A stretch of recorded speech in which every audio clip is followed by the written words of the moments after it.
одоо энэ Limitless with CEO гэдэг энэ подкастыг эхлүүлээд эхний зочин маань өөрийг нь одоо дараагийн дугаартаа оруулаач гэж санал тавьсан. За тэгээд би өөрөө болохоор нөгөө Сидней Австрали улсын Сидней хотод амьдардаг. Тэгээд мөнхөрдний хувьд ингээ Монголд ирсэн боломжийн маань тий боломжтой байх хугацаанд маань ингээд өөрийнхөө офисыг гаргаад өөрийнхөө тонд хөрөмжийг бэлдээд хийж байгаа ажлын маань дэмжиж манай подкастын маань одоо хоёр дахь зочноор оролцох гэж байгаа. Одоо чин сэтгэлээс талархаж байна. Хийж байгаа ажлын маань дэмжиж байгаа. За тэгээд маш богино хугацаанд бас подкастынхаа бүтцийг хэлжээ тий. Одоо ерөнхийдөө 3 хэсгээс бүрдэж байгаа. Өөрөөс нь 3 асуулт авсан эхний хэсэгтээ. Хоёр дахь хэсэгтээ болохоор 1-ээс 15 хүртэлх тооноос 2 тоо сонгуулад бас 2 асуулт асуух байгаа. За тэгээ 3 дахь хэсэгтээ болохоор зочин болгоноос асуудаг.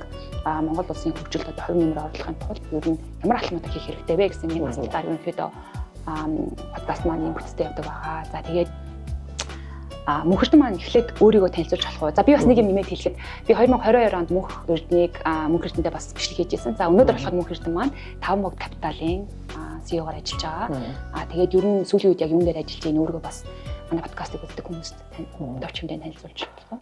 За тэгэхээр би болохоор 2007-12 онд санхүү эдийн засгийн сургуулийг эдийн засгч явдаг гэсэн. Суралцж авах хугацаанд бол хөрөнгийн зах зээл маш их сонирхолтой байсан. Хөрөнгийн засгийн клуб байгуулж байлаа. Сэтгэшүүгээ клуб. Одоо хүртэл байдаг сургууль дээр. Тэгээд ер нь хөрөнгийн зах бол Монгол улсын хөгжил ирээдүйд бол одоо улам чухал болох юм байна. Хөрөнгийн зах хөгжиж байгаа хүмүүс хөргөдөө мөнгөтэй чинэлэх болох юм байна. Хөрөнгийн зах хөгжиж байгаа олон ийм ил далд зүйлүүд ил тод болж нийгэмд одоо авилга хэл хавал буурах юм байна. Хүмүүс нь хөрөнгийн захаар дамжаад чинэлэг баян болсноороо дундад чинэлэг анги бол өөрөө аль ч улсаар нэг авч явдаг шүү дээ.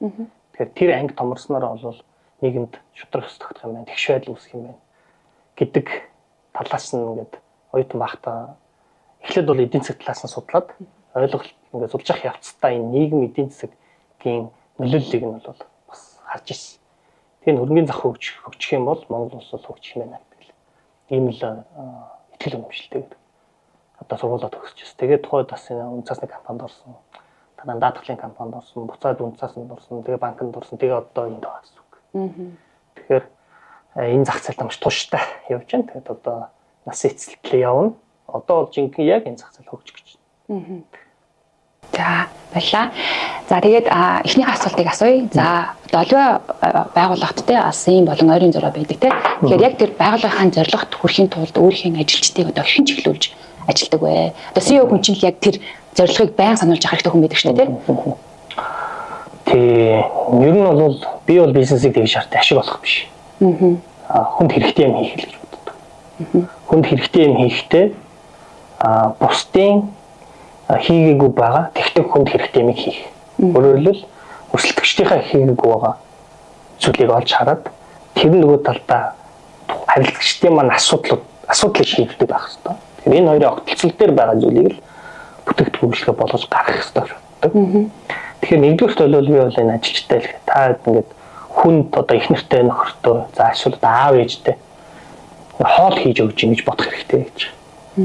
Хоолоо маш сайхан галын тааруултай, хүнсний ногоогоо маш сайхан сонго, махаа сайн зөв сонготой. За тэгээд маш гоё халуунаар бүлээхэн баахтан айгуу гоё тавган дээр те аяханд ингээд тавглаад ширэн дээр тавиад ингээд хамтдаа хоол идж байгаа орой гэр бүлийн хоол идэх гэж байгаа юм шиг төсөөлж ажилдаа хандаа. Тэгэх юм бол яг тэр нөгөө харилцагчийн асуудлыг шийдэх байхгүй. Тэгээ би хэлдэг нэг зарим одоо манай залуучууд ингээд сонин өгүүлбэр хичнээнтэй ойлгомжгүй. Тэгээ тэгсэн байна, гэсэн байна, тэгхгүй байсан байна гэж шиг тий. Тэгээд нэг өгүүлбэр нь явж байгаа 30-40 хүүхдээ болчихно. Эхнийх нь уншаад сүүлийнх нь уншаад явж ихнийх нь мартагчдаг байхгүй. Тэгэл чамд ингээд тий нөхөр чинь ихнэр чинь хүүхдэн өлдөөцөн лавшаа чамд өгөл яах вэ? Мэдгүй. Тий. Тэгэхээр ер нь энгийнээр бол нэг иймэрхүү байдлаар ингээд ойлгох гэж хичээдэг. Яг бизнесийн хэллэгээр бол бид нөгөө манай стратеги бол өөрөө ялгарх стратеги байхгүй. Бусдаас ялгарх стратеги ялгаатай л байх хэрэгтэй. Боёо тэр нь нөгөө харилцагчтай хэрэгцээтэй байна л гэсэн үг. Бусдаас бид нар ялгарч байгаа учраас манайхыг сонгоно л гэсэн үг. Тэгээд манай бид нар шинэ ажилтан ажилд авахдаа энэ онбординг сургалт сарын хугацааны тийм явдаг. Тэгээ би тэрэн дээр өөрөө 3 сэдв хичээл одоо хичээл юм уу одоо лекц гэх юм уу ярьдаг байхгүй. Би яах гэж төрөөвэ гэдэг эхнийх нь. Хоёр дахь нь би хаашаа яваа вэ гэж. Гурав дахь нь 5 богд капитал миний зам хоёр нийлж гинөө гэдэг. Ийм 3 сэдвээр тус бүрдээ нэг 30 минут ярина. Би ярина тэгээ ярилцдаг. Санаа нь бол энэ хүн болж төрнө гэдэг чинь бол нөгөө магадлалын онолоор бол хэдэн одоо 100 хэдэн саяны нэг үе магадлалаар төрж байгаа шүү дээ. Тийм шүү дээ. Буддын шашинд бол нөгөө зүг дээш нь хамлаа буддаасгаад ингээд зогдоод тогтсон бол хүний хөв заяа гэдэг. Шинжлэх ухаанаар бол ингээд магадлалаар гараад ирж байгаа. Тэгэхээр чи бол энэ дэлхийд дээр ингээд эрэхтэй бол зүгээр нэг ирээгүй шүү гэдгийг ойлгох гэж хичээдэг. Тийм ээ. Энэ дэлхийд дээр чи хүн болж төрсөн бол ямар нэгэн чамд бусдаас ялгарх давуу тал байгаа. Тэрийг олоод тэрийг хөгжүүл. Тэгээд үхэхдээ ямар нэгэн зүйл бүтээж үхэх ёстой шүү. Яа тэгэхээр чи ийм баг магадлалаар төрсөн учраас чи зүгээр нэг тохиолдлын хүн биш шүү гэж. Тэрийг ойлгох гэж ярьдаг. Тэгээд юу хийх юм бэ гэдэг асуулт гарч ирж шүү дээ дараа нь. Тэгэхээр юу хийх вэ гэдэг дээр бол чи яг чиний яг натур чи юу юм? Юунд илүү дуртай хоббитой байдаг. Юу хийхээр хоббироод ядархаа мэдхгүй хийгээд байдаг. Юу хийхээр ялгархаад байдаг. Тэрийгээ чи мэдж байгаа юм. Энд хэрвээ чиний хийхийг хүсэхгүй зүйлийг чинь хийлгээд болоо одоо буцаад оройтой өдөр манай компаниас гарч болно шүү. Чиний цаг миний цаг. Хийгээд цагийг бүрээд хэрэггүй. Тэгээ 3 дугаарт нөгөө тэр хүний хувийн ихтгэл үнэмшил алсын хараа манай компани ихтгэл үнэмшил алсын хараа ийм параллель явах хэрэгтэй байхгүй. Тэгжиж бүтээмж үүсдэг. Тэгэхээр тэрийг юм ярьж байгаа. За ингээд яг ажиллаад бол авчна. Сонгоод авцсныхаа дараа ингээд ийм нэг одоо тасн зохицох гэж ярьдаг те. Ийм. За тэгээд энэ чинь ер нь бол байнга сануулж явах хэрэгтэй. Нэг яриад энэ бол ерөөсөө дөнгөө. Тэгэхээр бид нар бол сар болгон сарын хурлын сарынхаа хурал дээр одоо би өөрөө тогтмол гараад амжилтанд хүрсэн хүмүүсийг түүх ярьж өгдөг. Одоо бид нар энэ жил гэхэд Марк Закерберг, Джефф Безос сүүлд чинь нөгөө Nvidia-гийн Хуан Стив Джобс гэдэг ингээд Коби Брайант гэдэг ингээд энэ хүмүүсийн амжилтанд хүрсэн түүх ярьсан яриамаар би өөрөө сонсож байгаад ганц слайд бэлдээд за энэ хүний point бол ийм байсан учраас энэ амжилт болсон байна гэдэг. Өөрийнхөө сан дүгнэлтийг хэлнэ. Нөгөө хүмүүстэй яриг сонсно. Хэмжлэн энэ тасралтгүй процесс явах хэрэгтэй.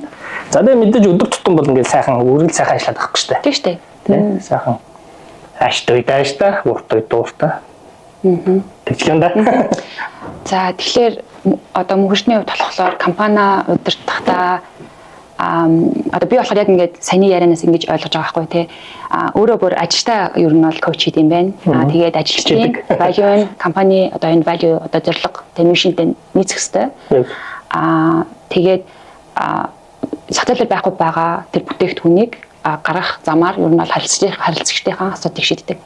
Ерөөсө харилцагч төвтэй бизнес явуулж байгаа. Ийм мундаг. Би бас айгүй саяны ярианаас айгүй олон зүйл ер нь бол ойлгож бас ингэ мотивэйтэд болж байгаа байхгүй юу. Тийм. За тэгээд хоёр дахь асуулт нь болохоор мөхөр дэмжсэн юм байна. Одоо чи бол маш олон салбараас салбарын хооронд тий ингээд ажиллаж утсан. За тэгээд ингээд бас компани удирдаад явхад хувь хүний хувьд ч гэсэн эрсдэлтэй шийдрүүдийг алхмуудыг хийж байгаа тий. Тэгэхээр өөрийнх нь хувьд хийж байсан хамгийн эрсдэлтэй алхам нь юу байсан? Тэгээд түүнээс гарсан үр дүн нь яг юу байсан бэ гэж сумаар байна тий. За яг ажилдаг гэдэг нь болоогүй багтаа надад нэг хүн ирээд ахт нэг Австралийн бийж дээр байдаг ийм улаан компани амцаад юм аа гэдэг. За нөөдөө шалаад үзэх бүх юм яг бодтой байгаа байхгүй. Дахин нэг зарж чаддгүй болохгүй байна. Чи энийг гэдэг үнэлээд худалдаа тавьчих гэдэг байхгүй. Одоо Австралийн бийж дээр байгаа тэр хүний нэр дээр байгаа гэсэн шүү дээ. Тэрийг Монголд над зарах гэдэг байхгүй. Тэгээ судлаад үзэх юм боломжч юм шиг санагдаад. Та хэдэн төгрөг зарах юм гэдэгсэн 150 сая гэнэ. Тэгэхээр 150 сая төгрөг надад байхгүй юм чи. Тэр одоо ажил хийж чад тийм баг. Тэгэхээр өөр нэг хүн дөр очиж зээлээд. 100 сая төгрөг зээлээд. Сарын дараа 20 өрсөж өгье гэж зээлээд. Тэгээ нөгөө 100 сая төгрөг аваад нөгөө ах удаа өгөөд. Тэгээд нөгөө хувьцаагаа өөрийнхөө нэрлөө шилжүүлэх процесс руу орсон да. Тэгээ явсаар хагаад сарын дараа нөгөө хувьцаагаа бүгдийг зараад мөнгө олгоод тэгээ эцсийн үр дүнгийг харсан чинь 150 төлөөд 20% ашгаа 30 сая төлөөд 180 нөгөө мөнгө зэсэнд өгөөд өөрөө цаана 100 татгалчихсан. Хоёр нуултан тий. Ямар ч мөнгө гаргаагүй би өөрөөсөө. Тийм байна. Аха. Тэгэхээр одоо нөгөө нэг нойлыг тэг туухаар чөлөө тгийг нойл туухаар хэд гардаг лээ. Тэгээ нэг тийм математикийг байдаг шүү дээ. Өгөөж нэг хязгааргүй мэзгүүргүй гараад нэг тийм байдаг да тий. Тэр шиг юм болсон. Өөрөөсөө юу ч гаргаагүй мөртлөө. Мөнгө толцсон. Юу одоо жишээлбэл яг тухайн үед те өөрөө ажил хийгээ явж байхад өөрт нь 150 сая төгрөг итгээд өгч ийна гэхлээр өөрийг чинь одоо юу гэдэг те итгэл хүлээх чадвартай хүн те тэр хүн бас ингээд итгээд мөнгө өгөөд тэгээд өөрийг чинь бас сонгоо тэр хүн ирээд энэ саналыг тавьсан. Тэгээд өөрөө энэ шийдвэрийг гаргаад ингээд явж ин гэхэр чинь яг өөрөө үн цэнтэй хүн байгаа байхгүй юу? Тийм. Бас тийм те би тэгтээ яг нэг тэгж бодоогүй байна. Нөгөө өндөр хүү ашиг амсан болохоор өгсөн гэж бодсон. Сарын 20 өгөх хэрэгтэй. Гэтэ бас нэг захын хүн хурж ирэнгүүтээ те ингээ мөнгө өгөөч хүн итгэхгүй бол гэж чадахгүй шүү дээ те. Энэ хүний чадварт би итгэж чинь энэ хүн боттой юм ярьж гин гэж бодоод бас те. Тэр чинь байцсан байсан байх шүү дээ. Гэрээ мэрэж байхгүй. Тийм. Нэг бодож тийм биш аа. За тэгээд мөнгөн түрүүн ерөнхийдөө бол нөгөө шинэ ажилчтай авахтаа өөрөө ингээд сургалт ордог ярьжсэндээ гэхдээ яг одоо ингээд энэ олон жил ингээд ажиллаад хүмүүсийг удирдах явхад ер нь ажилтан авахтаа ямар чанар чадварыг ер нь одоо илүүд үзэж байна вэ? Тэгээд тэр хүмүүс маань доктортай ажиллаад одоо энэ байгууллагата үн цэн хувь нэмэр оруулаад ингээд ажиллах боломж ер нь бүрдээд байгаа юм шиг өөрт нь харагдаж байна Монгол улсад. Яг нь би их олон жил захирлын шүү дээ. Одоо 4 дахь жилээ дуусаад 5 дахь руу орсон юм чинь. Яг нь захирлын гүнтэй харьцуулахад хийсэн. Олон жил хийсэн үнтэй харьцуулахад хийгээгүй. Тэгээ би нэг өнгөрсөн жил лөө хизээлсэн. Нэг тооч үзсэн. Би өнгөрсөн хугацаанд хэдэн хүн ажилд авсан бэ гэсэн чинь 100 гаруй авсан байхгүй. 100 гаруй хүн ажилд аваад өнөөдөр надтай хамт анханаас нь явсан 3 хүн баг. 4 жил 5 дахь жилдээ хамтдаа өнөөдөр хүртэл явж байгаа. 3 хүн баг. Нэг нь манай их сургуулийн клубын охин. Нөгөөдг нь манай голомтод байсан хамт ажиллаж байсан залуу. Нөгөөдг нь бас голомтын салбар дээр байсан нэг охин баг. Тэгэхээр ер нь бол хүн таних гэдэг амар хэцүү бил. Тий. Одоо ч нэг таньдаг болсон ч юм алга. Тэгэхээр ер нь бол асуулт нь яг тодруулбал одоо яг ажилтан авахтаа ямар чадрыг за одоо жишээлбэл Монголд тэгдэг штэ тий гадаадд сураад ирсэн англи хэлтэй хүн чадвартай хүн гэж хардаг штэ. Гэтэл тэр хүн үнэхээр энэ ажилдаа одоо хайртай дуртай биш. Энэ хүний одоо тэр одоо өөрийнх нь хувь хүнийх нь валютай ямар ч холбогдолгүй. Аль эсвэл тэр хүн танаа соёлж чинь нийцгүй байх юм тий. Тэгэхээр ер нь за яг энэ хүн ийм чадруудыг байхгүй маа гэхэд би энэ хүнд ийм зан чанар, ийм чадвар байгаа учраас би аваад ажиллуулъя. Тэгээд энэ хүн надтай хамт ажиллана гэж итгэж хүн ажилд авах. Тий яг ойлголоо.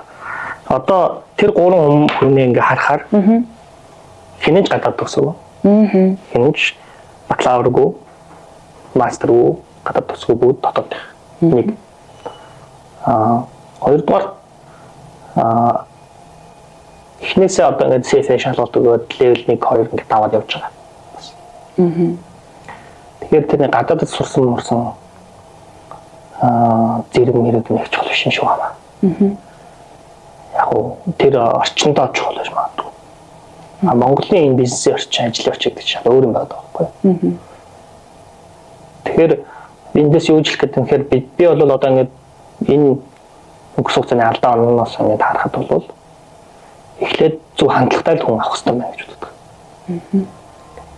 Яг нөгөө дөрүжийн хэлдэг нөгөө ижил алсын аргатай, зарчимтай тэл юм шилтэй. Авар чадвар мадар бол дараагийн асуудалтай сурч болно тий. Сурч болно.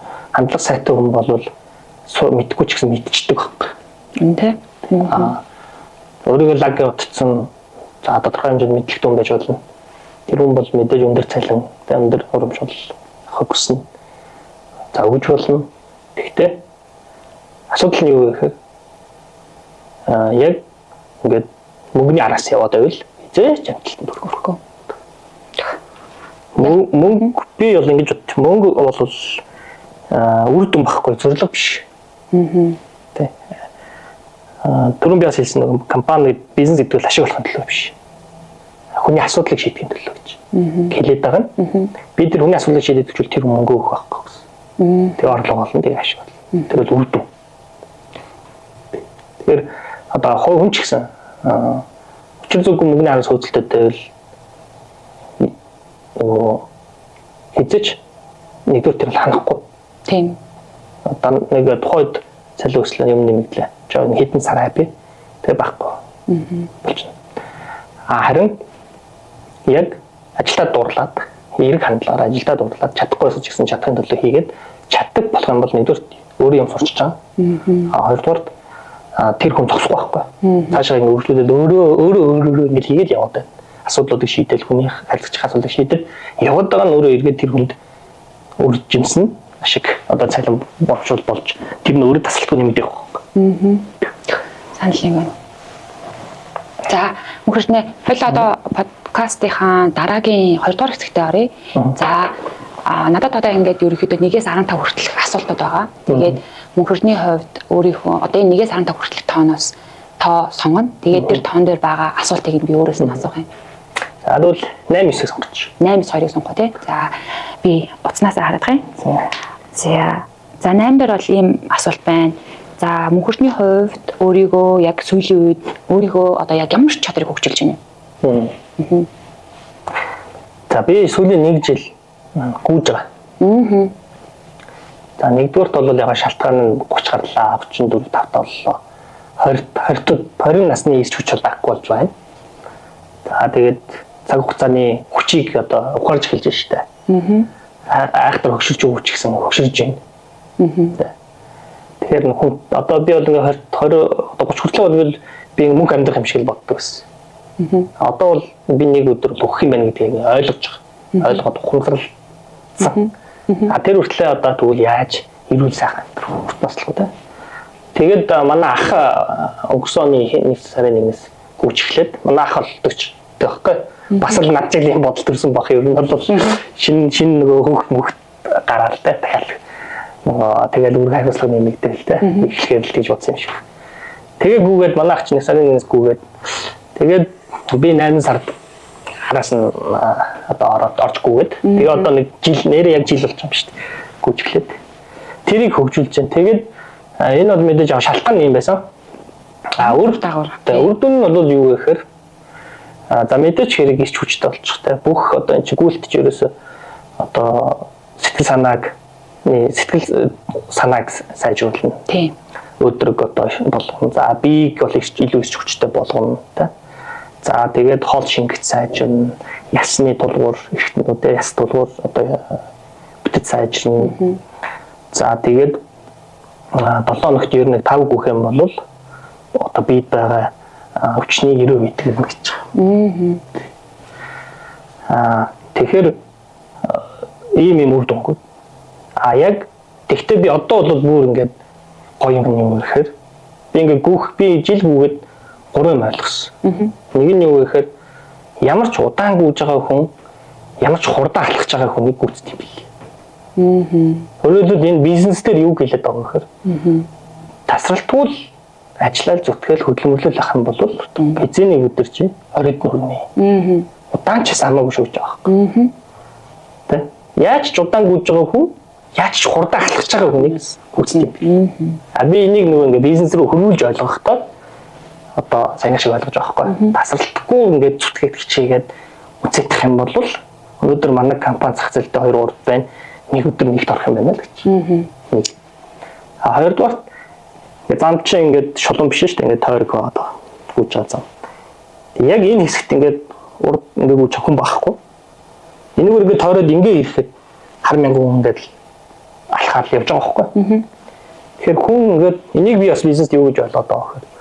Хүн ингээд урагшлал яваад ах юм бол илүү өөр орчин, илүү өөр зах зээл, илүү шинэ одоо өрсөлдөөн, илүү эсвэл хүчрэх өрсөлдөөн төр зах зээл рүү ороод тэнд ийм цоо шин миний мэдэхгүй төсөөлөхгүй юм байдаг юм байна гэдгийг хараад шокроод тэгээд тэднийг гүйцэе гэж бодох юм байна гэж.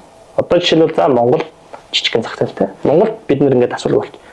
Тэгвэл одоо сүүлийн ингээд манай улс төрийн түвшинд бол энэ Станы орнуудтай их харилцаа тогтоож шүү дээ. Кыргызстан, Узбекистан, Тажикстан гэх тээ. Яг ийшээ гарч болохгүй. Why not? Болохгүй тий. Тэгэхээр хэрвээ би ингээд Google булан эргээл Google-гүйсэн бол би тэр булангийн цаана тийм олон хүн байгаа гэдгийг мэдэхгүй байхгүй. Тэгэхээр бизнес урагшааллаагүй байх юм бол энэ чинь нэг суугаад болж байна. Бид нар зах зээлдээ одоо 2-3-т орсон сайхан байна. Мөнгө болж байна. Ашигтай хөрөнгө оруулалт болж байна гэдэг ингэ суугаал. Тэгэхээр нэг өдөр Nokia болох нь тодорхой байхгүй. Тийм. Тэгэхээр хоёрдугаар би ийм ойлгосгүй л тээс. За тэгээд гурав дахь нь юу вэ гэхээр ямар ч одоо залуу хүн одоо надаас залуу хүн за 10 км гүйхэд би ер нь бол төрүүлэндээ. Би бол одоо 30 тавтай. За 18 та хүүхэд байлаа гэж бодъё. За 20 тавтай залуу байлаа гэж. Надаас одоо юу гэдгийг те 10 дүү 15 дүү гэхэр чинь би Махмудын хувьд бол айгүй шал өөр байгаа шүү дээ. Бүр ядархаа мэдэхгүй. Гэхдээ урт замд бол би төрүүлнэ. Яа тэгэхээр би бэлтгэлтэй байгаа байхгүй. А тэд нар бол их хүчтэй ээж бол. Гэхдээ бэлтгэл бол. Тэд нар магадгүй намайг ихний 5 км-т хаяна. 7 км-т хаяна. Гэхдээ би 8 дахасаа тэдрийг гүйцэх. Тийм. Тэгэхээр энэ бол марафон. 42 км-ийн марафонд гүйснэ үү те? Үгүй. Би гүйж чадахгүй байхгүй одоо. Би 10-д бол чадна. 42-д бол чадахгүй. Бэлтгэл байхгүй. Яг энэ тань. Тэгэхээр бизнес бол яг л адилхан. Бэлтгэлтэй байх хэрэгтэй. Байнга бэлтгэлж байх хэрэгтэй. Тэгэх юм бол нөгөө жигдэн урт хугацаанд одоо ялах гэдэг байхгүй. Тэрнээс биш бизнес гэдэг бол нөгөө ингээд хин хүчтэй ч юм уу хурдан ялдаг юм шиг байгаа байхгүй. Бэлтгэлтэй ялдаг байгаа байхгүй. А энийг би нөгөө гүйж авцтай л ингээд бодоол хайцуулаад ингээд ийм гурван юм ойлгосон. Энийгээ бас залуучуудаа ярьж өгсөн дээ. Нэг ярьсаа одоо дахиад да. Аха. Би бас нэг гүөхтэй надад аягүй их санаа орж ирдэг байхгүй юу? Яг тийм. Шийдлүүд. Тийм. За тэгээд 9 дахь нь би яагаад нэг асуултынхаа. За би нөгөө нэг энэ листэндээ нөгөө мөнхөрд маань өөрөө одоо салбартанд тохируулаад бас асуултуудыг оруулсан байсан. Тэгээд 9 нь болохоор ингэж байна. За мөнхөрдний хувьд те Монголд ямар хувьцааг ер нь цаашдаа өснө гэж одоо бодоод тооцоолоод одоо тэгээд одоо авах хэрэгтэй гэсэн тийм ямар хувьцааг юу авах хэрэгтэй вэ? Одоо энэ подкаст хийж юм уу гэж байгаа. Тийм одоо хувьцааны нэр тэгээд өөрөө ингээд ийм 2 ч юм уу 3 үндэслэл байна гэдгээ хэлээд тийм. За ер нь яг зөвөр таны мэдхүн нэрлэл болгоод ярихад одоо 5 шумал гэж байгаа тийм Монголд. Ямаа тэмээ хоног. Эд бүгд 5 шумал мөн юм уу? Тэгээ ямаа тэмээ өөр штэ тийм үү? Тийм. Шал өөр тийм. Яг энэ шиг хувьцаа гэдэг чинь дотор ангилалтай тийм ээ. Хувьцаа гэхээр бүгд нэг ижил биш гэдгийг ойлгох хэрэгтэй тийм. За энэ юу хэлэх гэдэг нь гэхээр би нэг blue chip stock, growth stock хоёрыг хэлэх гэдэг юм. Blue chip stock гэдэг бол нөгөө хангалттай компанид томорцсон, хэдэн 10 жил ажилласан, орлого ашиг нь бол одоо цулаацсан, цаашдын өсөлт нь бол одоо бас хязгаарлагдмал болцсон харьцангуй тийм. За тэгээд нэмэлт хөрөнгө оруулалт шаардлагагүй болцсон. Ийм компани бол ногдол шиг тараадаг. Ногдол шиг тараад өндөр тараа тэр нь нөгөө өндөр ногдол шиг өнгөж болдог тийм. За яг энэ зарчмаар одоо Монголд бол энэ dividend stock хувьцааны эхний нэг ганц хоёр кейсүүд гарч ирж байна. За ер нь бол яг апу байсан. Өмнө тий. За одоо бол энэ одоо хаан банк. За. Яг энэ бас нэг зүйлийг хэлэх хэрэгтэй. Манай Тамбууд капитал бол Тамбууд групп явах компани. Тамбууд групп бас хаан банкны одоо 30% эзэмшиж байгаа энэ компани. Тэгэхээр хамааралтай компани гэдгийг хэлэх нь бас зөвтэй. Одоо мэргэжлийн хувьд disclose хийх хэрэгтэй. Тийм ээ. За тэгээд яагаад вэ гэхээр хаан банк бол одоо банкны секторын 33% эзэлж байна. Тэгээ одоо ингээд ийм нэг орлого ашиг хамгийн мань ингээд тогтмол өсч идэг хамгийн том нь Тэгээ өөрөөсөө бодлого дээр нуудлах шиг жил болгон зэрэг шахана 40-60 билүүд тараана гэдэг ингээд баталсан. За тэгээ өнгөрсөн 2 жил нуудлах шиг тараалаа. Өнгөрсөн жил одоо IPO-с 2 жилийн өмнө авсан хүн өнгөрсөн хугацаанд бол нуудлах шиг болон ханшиг өсөлтөс 47% ашигласан байна. Жил тухайгаар 22-3% ашигтай байгаа байхгүй. Жил болгоо орлого өсөж байгаа, ашиг өсөж байгаа, дагаад нуудлах шиг өссөн, дагаад өгөөж өссөн. Тэгэхээр би хэлээд байгаа байхгүй ярилцлаа. Та хаан банкны хадгаламжийг 14.5%-аар хийх нь тэнд ашигтай байна уу? Эсвэл хувьцааг нь аваад нуудлах шигээс нь одоо бидний таамаглалаар энэ жил нэг бараг 20 гаруй хувийн нуудлах шиг авах. Одоо тэгэхээр IPO-с авсан хүний хувьд шүү. Одоо л ханшиж авсан байгаа. Тэгэхээр ямар ч байсан хадгаламжийн хүнээс өндөр нуудлах шигийн өгөөж аавна. Хаан банкны хувьцааг авсан хүн. Тэгээд энэ эдийн засаг томорж байна, улс томорж байна. Банкны сектор яг параллелний төсдөг баг. Корреляц бол маш өндөр корреляц байдаг. Тэр бол нэгдүгээрт бол хамгийн сейф бөгөөд урт хугацааны тэгээд хадгаламжаас өндөр өгөөжтэй магадгүй зарим эдийн засгийн бүүмтэй бүр 20-25% ч өсөхгүй. Ийм нэг процесс санал болгоно. Хоёр дахь нь бол нөгөө growth stock буюу одоо ингээд ингэж эхэлж байгаа цаашдаа амар өндөр өсөх боломжтой. Тэ нөгөө л бас өндөр эрсдэлтэй ийм хувьцаа. Bank growth stock. Тэрэн дээр бол би ийм Эрдэнэ development resource-ыг хэлэх гээд байгаа. Баян онгорт одоо алтны нөөцөө тогтоод MCS хөрөнгө оруулалт хийгээд тэгээд одоо баг ихнийхээ алтыг гаргаж авч байгаа. Болборлоод маш том юм үйлдвэр бариад. Тэгээд өнгөрсөн жилээс ханшин бол одоо баг цэврээр 200 өссөн байна. Яг 20 тцсэн байж магадгүй. Тэгэхээр цаашдаа бас өсөх магадaltaй гэж бодож байна. Тэгэхээр судлах хэрэгтэй шүү. Гэж хэлээ да. Алтны гэсэн үү те? Тий алт. За. Миний урхаа. Юу алтны үн чи өнгөрсөн жилээр ажиллахад бол нөлөө өссөн байгаа шүү дээ. Тэгээд яг одоо нөө австралч чинь ер нь хүмүүс энгийн хүмүүс ажлын хайж байгаагаар хөрөнгө оруулж байгаа шүү дээ. Яг манай ажлын ганцын залуунууд натаа хамт ажилладаг залуу нөгөө алтан дээр суурилсан одоо индекс авсан юм уу, ETF авсан юм уу мэдгүй. Тэгсэн чинь мань $30,000 хийсэн байна. Тэгээд нэрээ ингээ харсан чинь алтны үн Монголд өнгөрсөн жилтэй харьцуулахад баг 2 дахь өссөн юм уу да. Тийм. Тэгээд тэгэхээр бас яг наадхатай ч юм бол бас би санал нийлж байна. Тэгээд бас нэг хамаа гэж хэлсэн чинь би бас өөрөө нэг Австрали дээр одоо CBA одоо Commonwealth Bank бол Австралийн номер 1 том банк байхгүй юу. Тэгээд үнэхээр амар сайн дивиденд би бол автын өөрөө. Тэгээд тэр нэг үнэн бол байнгын өсөөд одоо ингээ харахад нэг надад бол 15 таа. Гэхдээ Австралич юм бол бодлого хүмүүс маш бага штэ. Дүр бага тий. 15% өгч юм уу? Австрали доллараар. Тий. Сайн биш. Сайн. Тэгээд Commonwealth Bank чинь ер нь бол зах зээл дээр номер 1, хувьцааны үн байнга өсөд байгаа. Ноглош бол маш сайн тараадаг. Тий. Тэгээд бид нэг гадаад арилжаанд ордог харилцагч нартай нэг хятадын банкуд санал болгочихсон. Өнгөрсөн жилүүдэд. CBC банк гэдэг. Тэгээд сая сүүлийн 2 жилийн хугацаанд CBC-гийн ханш 90% өсөд ногдол ашиг нэг юутай 40% юм уу нийт өгөөж 120% болсон байлаа. Тэгтэл надад ч юм бүр илүү юм шүү дээ. сайн байна тий. Би бас энэ нөгөө 15 байдаг байх хятадын онцгой. Одоо тэгээ тэдний болохоор өөртөө юм юу таахгүй юу? Хабархан. Алаад гэж судалж. Харилцагчтай санал бол зүгээр байна. Тэгээд одоо нөгөө Commonwealth Bank эднийх өөртөө юм Comsec гэдэг pocket одоо юм app тэмүүд жижигэр хөрөнгө оруулалт хийх байгаа хүмүүс. Одоо би эдний ETF-ийг авсан байхгүй. Тэгээд одоо харж байна. Миний ашиг 14.35. Энэ болохоор зүгээр одоо би ингээд ажлаа цалингаа бунгуудаа $200-150 тааруулаад ингээд бидний ингээд авчдаг. Тэгээд ийм Австрали бол энэ өндөр өгөөж. Үнэхээр өндөр өгөөж. Тэгээд энэ болохоор яг зүгээр миний Commonwealth Bank-ны Comsec-ийг ашиглаад эдний бас яг танаа шиг юм юутай. Одоо тийм. Тэнгүүд би энэгээр аавна. Эдний бас том арилжаа бас хийнэ. Энэ бол гэхдээ ингээд ер нь бол зөвхөн энэ ETF-ээр нь л би ингээд хийсэн. Сонирхолтой мэдээлэл. За тэгэхээр мөнхөрчний юу ая? Манай нөгөө өмнөх зочин Бацөрөг өөрөөс нь нэг намайг асуулт асуугаад өгөөрэй гэж хэлсэн байхгүй юу тийм.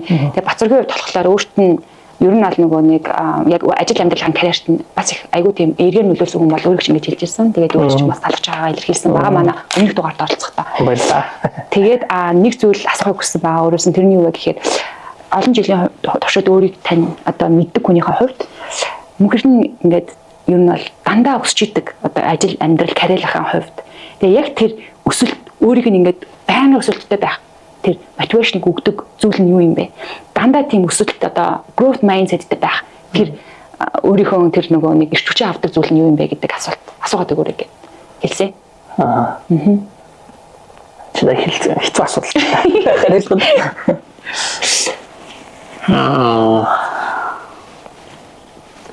Би ер нь ингээд нэг мэдээл авахаараа дандаа ингээд боломж талаас нь хараад идэх. Яач. Энэ бол яг баярлалаас өгцөөгдөл баг гэж би боддتي. Тэр утгаараа бол нөгөө нэг айгүй их тийм сониуч юм л дээ. Боломж гэж хараад тэгээд цааш ингээд судлаад ингээд явахаар бүр сонирхолтой санагдаад байдаг. Нэгдүгээр, хоёрдугаар тэр яг нөгөө нэг миний мөн чанартай ингээд нийцж байгаа тэр салбар нөрөнгө зохих. Яг тэр баян юм өөрчлөгддөг. Тэгээд нэг газар боломж байхгүй болж байхад нэг газар боломж үүсэж идэг. Тэр боломжийг ингээд хайх дуртай маш сониуч төрөл юм баггүй юу. Тэгэхээр энэ зах зээл нь өөрөө тийм учраас нөгөө миний нөгөө натуртай ингээд нийлээд байгаа учраас би энд ажил хийхдээ хязгаарч одоо ялгарч байгаагүй. Энэ ажил бол надад миний хувьд бол тийм хобби шиг байхгүй. Тийм байна. Тэгэхээр ядарснаач мэдэрдэггүй гэх юм. Тийм. Тэр шүнгүүл одоо бичээл уулзалт ингэ явж байдаг. Тэг өнгөрсөн одоо 4 жил ингээд өнгөрөхөд би бол 5 жил ажилласан байгаа байхгүй. Одоо нарны системээр бол 4 жил би ажилласан. Гэтэл яг би зарцуулсан цаг маань бол багаар 5 жил. Суудсан цаг зарцуулсан байгаа байхгүй. Яг одоо нэг компани байгуулад эхний жил алдагдaltaй байсан. Хичээхгүй бол хэцүү байсан, ашиг олохгүй бол хэцүү дээ. Тийм байсан болохоор би ч өглөө нэг 7:30 гэж ивэл орой 10 гэлгэрт ордог болж шүү дээ. Сүүлийн нэг жил харин нэг арай жоох гайг болоод. Нэг талаас гайгүй болоод цаг гайгүй болж байгаа нь манай энэ баг залуучууд ингээд тогтоод юм мэддэг болоод эхэлж байгаа. Тийм ээ. Тэгэнгүүт би яаж байгаа гэхээр цаг гараад ирэнгүүт яаж юм гэхээр судалгаа хийх цагт болж байгаа. Юуг шинээр хийх үү? Ямар бүтээгдэхүүн гаргах үү? Ямар харилцагчтай очиж уулзаж татаж юу ярих уу гэдэг энэ тэлэлтийг хийх боломжтой болж байгаа. Тэгэхээр нөгөө багийнхан бол маш чухал таа. Тэгэхээр яг асуултанд жаагаад бол энэ ирч хүч мотивац цаанаас гараад байгаа гэхээр би яг өөрийнхөө натур тохирсон салбараа л сонгосон маань. Дуртай юм л хийж байгаа юм байна. Тэгэхээр ядардаггүй. Цаг нь хамаагүй болчдаг. Тэгэхээр чинь хүн чинь өсөд байхлаа. Дургүй юм аа хийгээл 6 цаг үгүй гараг үүдэг те. Өглөө 9 цагт уралдаж орж ирдэг нөхөртэй чинь би харьцуулахад 9 сурагшаага нэг цаг 30 минут тийм үү. 6-аас хойшоо за 4 цаг болоо 3 цаг. Тэгэхэд би өдөрт 4 цаг илүү ажиллаж штэ.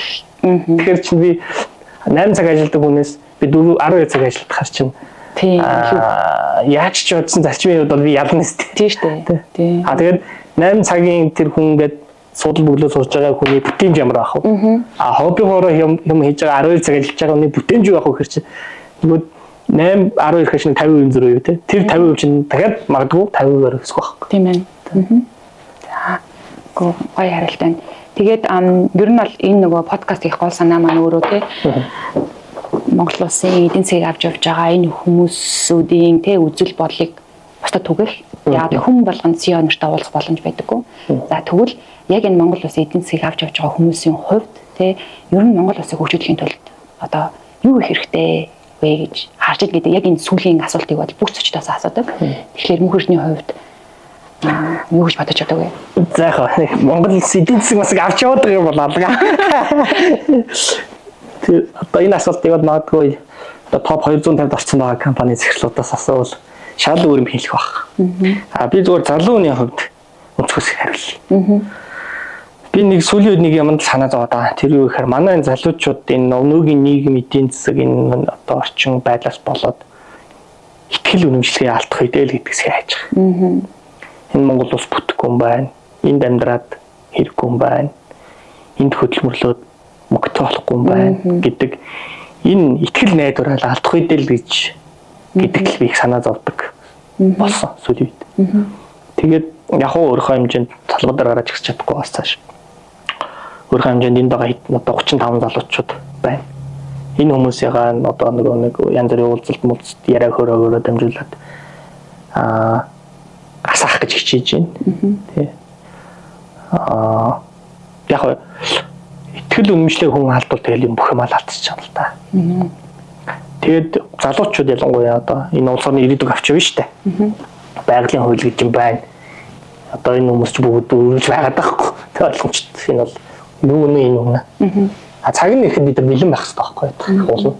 Тэгтэл нөгөө бэлэн байж явах хэрэгтэй залуучууд маань одоо хараад ингээд дөрөв талаа болчихж байгаа нь өөрөө энэ орны ирээдүйн хувьд за яашаа явах бол гэдэг санаа зовдог. Тэгээд бид нар ч одоо ингээд юу гэдэг тусгай технологи олоод баталгаажуулаад одоо нэх олон жил бас болоогүй шүү дээ. Тэ. Одоо 100 жил болчихоогүй байна.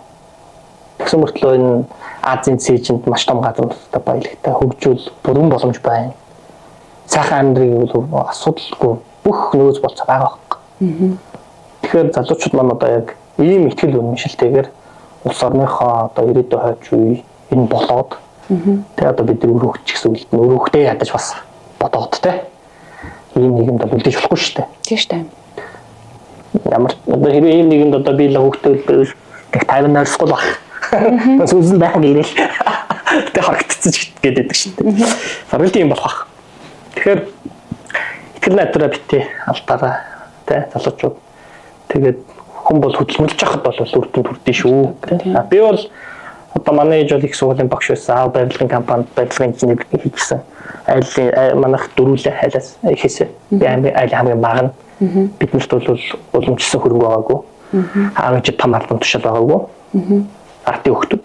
Гэхдээ өнөөдөр хүртэл ингээд итгэл найдвар байсан учраас явсаар агаад одоо шинэ Монголын хамгийн том группүүдийн нэг 5 богд групптэй хамтарсан компани би ингээ байгуулсан сууж байна.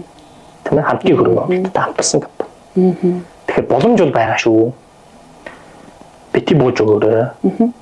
Боломж бол ямагт байдаг. Ялангуяа энэ технологийн энэ хөгжлийн ирэн үед бол бүр их боломж бол бий болж байгаа. Олж харах хэрэгтэй. Тэрийг эвлэхийлэх хэрэгтэй. Тэрнээс шүү гэдэг нь Монгол бизнес хийгээд нэг бараа оруулж ирээ зарыг гэвэл энэ том группүүд одоо тогтцсон компаниудад өөрчлөлт хийсэн шүү дээ. Тэгвэл оюун ухаанаа ашиглаад тэр групп тэр том компаниудын мэдэхгүй байгаа ойлгохгүй байгаа нэг нь ойлгоод бизнес болгооч. Энд бол боломж байгаа байхгүй. Тэгэхээр одоо бас том группийн ерөнхийлөгч Баатар сайхан санал тавиад ингээд компанид байгуулаад хамтраад ажиллая гэдэг санал тавьсан шалтгаан нь өөрөө би бол тэгж боддог. Тэр хүн бол Монгол бизнесмен. Гэхдээ яг энэ үнцас хөрөнгөний зах зээлийн талын одоо суурь мэдлэг болвол миний сурсан мэддгээс бол шал өөр төвшөнд байгаа. Гэхдээ тэр хүн бизнес юмэр байна. За хөрөнгө оруулалтын гарах мөнгө нь байж гин. Туршлах нь байж гин тийм ээ. Тэгэхээр одоо нэг менежер хийхтэйсэн ба шүү дээ. Тийм байна. Тэгэхээр менежерийг хайсан байна. Тэрэнд нь би одоо нийцсэн байна. Шалгуур нь яг хангаад тэгээд одоо санал тавиад өнөөдөр бит хоёр одоо таатах жилдээ хамтарч ажиллаж байна. Тэгэхээр хэрвээ би нөгөө итгэл үнэмшил надад байгаагүй, хэрвээ би оюутан байхдаа хөрөнгөний зах зээлийг шимтэж судлаагүй, ойлгоогүй, хэрвээ би энэ одоо өөрийнхөө онцлог натурт таарсан, мөн чанарт таарсан энэ бизнесийг олж ойлгоогүй, мэдээгүй, хэрвээ би санхүүг одоо онц төгсөөгүй, хэрвээ би CFA өгөөгүй, тэ хэрвээ би үнцасны компанид ороод, даатгалд ороод, банкнд ороод, буцаад үнцасны компанид орж энэ Монголын санхүүгийн зах зээлийг бүхлээр нь ойлгоогүй буюу хэрвээ би хангалттай бэлтгэлээ хийгээсэн бол надад өнөөдөр юм боломж байхгүй байх байсан. Тэгэхээр боломж бол байдгийн шүү. Өөрийгөө бэлтээрээ цаг нь ирнэ л хэлмээ. За тэгээд өнөөдрийн ерөнхийдөө яриаг ингээд би хувь хүнийхээ хувьд ингээд базаад хэлэх юм бол мөнх эрдэнэний хувьд болохоор хүн ер нь өөрийнхөө дуртай зүйлийг хийгээд тэгээд тэндээс ер нь бол одоо амжилт гарах боломж бүрддэг гэж бол хэлж байна те. Тэгээд байгууллага удирдахад бол тэр хувь хүний одоо өөрийнх нь үнэлэмжийн байгууллагын үнэлэмжтэй нэгдэх хэрэгтэй. За тэгээд бас нэг ингэж хэлжсэн хүн ер нь тууштай байх хэрэгтэй. Тууштай байхад бол ямар нэгэн байдлаар амжилтанд бол хүрнэ. Тэгээд баян гэрэл хийлжиж хайрцагнаасаа дарж итгэн. За тэгээд өөр бас нэг хэлсэн зүйл нь юу байсан бэ гэхээр та өөрийнхөө ажиллаж байгаа компанид ч тэр үйлчилж байгаа одоо харилцагчтаач тэр яг өөрийнхөө гэр бүлийн хүндээ үйлчилж байгаа мэт хоол хийж иж байгаа мэт ийм сэтгэл зүгээр ийм хандлагаар ажиллаад ингээд одоо харилцагчтаа үйлчлэгээ хүргэх юм бол хүн бол ер нь амжилтанд хүрнэ, байгуулагч ер нь бол одоо амжилтанд хүрнэ гэсэн яг иймэрхүү зүйлүүдийг хэлэх одоо яг бодож үзэж байгаагүй юм сонирхолтой зүйлүүдийг хэллээ. За тэгээд улс их орон хөгжихийн тулд залуучууд маань өөрсдийн гэсэн одоо ямар ч лсэн тэр өөрийнхөө үнэт зүйлээ битээ алдаач.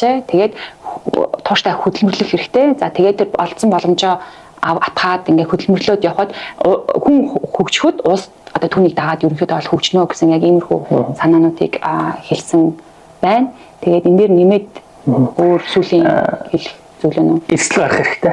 Зөв тийм байна. Одоо жишээ нь би бол голомт банкнд 5-4 жил ажилласан байж байгаа. Голомт капитал дэвсгэл хийж байгаа. Тэгээ ийшээ санал тавиад ярилцаад тохиролцоод ирсэн. Жишээлбэл тэнцэнэ би ингээд комфорт зонд байж ах гэсэн. Тэ? Одоо риск гаргахгүй. Хангалттай, цалингаа авчин, урамшууллаа авчин, тэ? Бүх юма бэлэн юм ярихгүй. Тэр чинь өчнөө олон жил болцсон бэлэн юм суурьтай компани байсан. Тийм ээ. Тэгэхээр би бол эсэл гаргаад тэ? Санал орж ирэх нь судлаад болох юм байна. Энд бол миний нөгөө өдрөг зан тэгээ боломж гэж хардаг, мардаг хамгийн юм нэлж байгаа юм л да. Тэгээд би бол тэр сонголтууд дотроос хамгийн хэцүү сонголтыг сонгосон. Хамгийн одоо нөгөө биелэгдэшгүй даалгавар гэдэг шиг. Тэр сонголтыг нь би бол сонгож энэ компани байгуулад өнөөдөр хүртэл явж байгаа. Өөрөөр хэлбэл үнгүй юм чаач байхгүй шүү дээ. Би сайн ажиллаж ийж хамтрагч маань happy бай. Тийм байж хийн ашигтай байж надад одоо менежерийн хувьд энэ компани бүтээсэн босгосон риск гаргасны хувьд надад одоо гэрээний дагуу гүйцэтгэлээрээ хувьцаа хувь ийм. Тийм. Тэгэхээр цоо шин ямиг эхлүүлнэ гэдэг бол нэг хэрэг. Тэр бол маш том риск. Би тэр рискийг хийсэн. Өнөөдөр би 4 жилийн дараа ард гарцсан сууж байна. Хийхгүй байх боломж надад байсан. Тэгтээ би хийсэн. Тэрний үр дүнд бол жишээ нь мөнгөөр үнэлж баршгүй маш их туршлагыг би өөртөө энэ өнгөрсөн хугацаанд хөрвүүлсэн. Яа тэгэхээр би ямиг нулиснэ гэсэн баг. Нэг одоо өрөөний боломж ганцаараа ноутбук билгээл хийж лээ шүү дээ. Тэгэхээр одоо өнөөдөр бол жишээ нь 36 хүнтэй зах зээл дээр 1-2% орцсон явж ах жишээ нь тэ. Тэгэхээр риск гарах хэрэгтэй шүү. Риск гарах хэрэгтэй. Тэгжиж одоо бас өгөөж өгтнэ. Тийм. Энд ч өөрөө нэг хөрөнгөний зах зээлийн зарчим нэстэй тий. Тийм одоо бизнесийн зарчим шүү дээ юу. Тийм. За маш их баярлалаа. За тэгээд ямар ч тач одоо ингээд подкаст маань өндөрлж байна. За тэгээд яг хувь хүнийхээ хувьд миний хийж байгаа ажлыг дэмжиж тий тэгээд одоо өөрийнхөө офисоор бүх тоног төхөөрөмжөөр хангаад манай Limitless with CEO-с одоо подкастын маань 2 дахь дугаарыг бүтэх боломжийг олгож өгсөнд чин сэтгэлээс талархаж байна. Тэгээд маш их хэрэгтэй гоё мэдээллүүдийг хүргэлээ. Би өөрөө бас маш их урам зориг хүргэсэн авлаа. Тэгээд өөрийнх нь ажил амьдралд нь өндрөөс өндөр амжилт хүсье. Тэгээд нөгөө ямар чадвар хөгжүүлж байгаа вэ гэд би тэр асуултан дээр өөрийг нь би яа ашиглаас гэдэг юм уу би нэг юм технологи юм сурч ин гэж хэлэх юм болоо гэж бодсон чинь нөгөө тасгал хөдөлгөөнтэй гүөх гэдэг айгуугаар тэгээд тэрийг ингээд айгуу олон төрлийн тийм нөгөө аналоги ашиглаад те тэр гүйж байгаа процессоо яаж өөрийнх нь бизнестэй ажилтай холбогдуулаад те ингээд ойлгох үү хийсэн бас айгуу тийм сонирхолтой байсан. Тийм тэгээд надад ч ихсэх гоёс яг тэрийг ойлгоход. Тийм тэгэхээр ямар ч лээс нөгөө хөдөлгөөн эрүүл мэнд гэдэг бол бидний бас одоо 2 дахь том хөрөнгө болсон учраас яг энэ зүйл дээр ингэж бас санаа хийсэнд нь бас айгүй их талархсан. Тийм тэгээд надтай бас өнөөдрийн нэг цагийг зарцуулаад ярилцсан чин сэтгэлээс талархаж байна. Танаа өөрт нь болон танай компани ажилчдад ажлын өндрөөс өндөр амжилт хүсье. За баярлалаа. Тэгээд өрж оролцуулсан бас их талархаж байна. Юу гэхээр аливаа зүйл бол хоёр талын оролцоотой байж ижил бүтдэг. Тэгэхээр одоо би юу гэдэг ингээд юмнууд байлаа гэдэг одоо асуух байхгүй тийм ч байхгүй. Бас нөгөө талаас нь харуул. Тэгэхээр энэ контент хийж байгаа ажилтны өндөр амжилт хүсье. Иймэрхүү контентууд бол Монголын залуучуудад бол маш их хэрэгтэй шүү. Яагаад вэ гэхээр энэ Facebook-ээр одоо ингээд нэг юм амархан хэлбархан амьдрж болдог юм шиг эсвэл амьдраач байгаа юм шиг юм хүмүүс бол маш их байна. Рилийгээд яаж тансалж байгаагаа харуулдаг л ингээл ерөөсөө нэг хорооны чигчрөөгөө хөдлөхгүй бол мөнгө олоод байж болох боломжтой юм шиг. Ийм маш их юм явсан байна. Энд бол залуучууд их тойролдож байна. Бод амьдрал бол өөр шүү гэдгийг бас. Нөгөө талын бас мэдээллийг тэр хүмүүс авч иж тэнцвэртэй мэдээлэлтэй байж иж тэр залуучууд маань зөв шийдвэр гаргана. Тийм болохоор тасралтгүй ирээ гэж хүсэж. За маш баярлалаа. За баярлалаа.